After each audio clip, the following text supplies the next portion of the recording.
How old was he? 52. Oh my God. 52. That is tragic. Yeah, 52.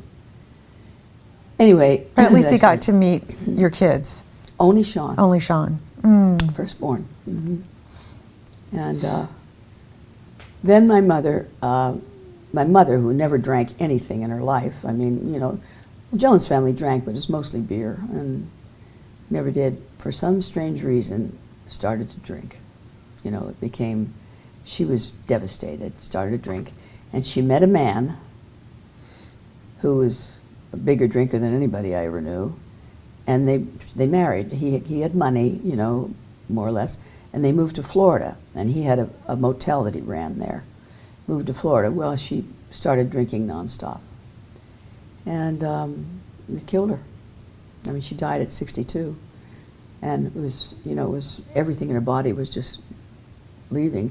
And when I went down there with my two aunts, her sisters, to sort of clean up and do everything, I found bottles everywhere, in drawers, under the bed, you know.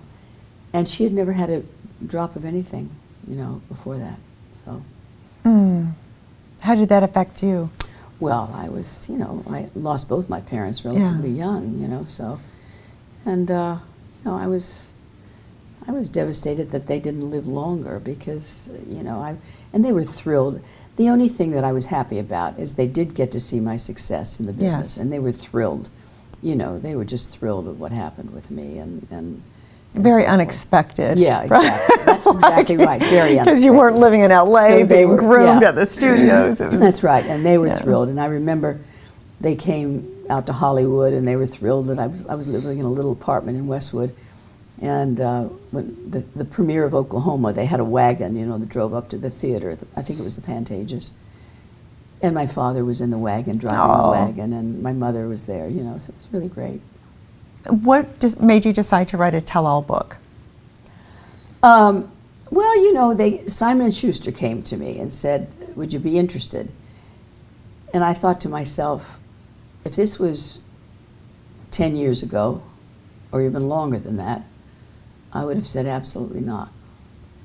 But I'm 80 years old. If I'm going to do it, this is the time to do it. I said, yeah. Would you do it if your parents were still alive? Probably. You would, okay. Oh, yeah. I would have told them everything anyway. Okay, oh good, so you had that kind of relationship. Yeah, yeah.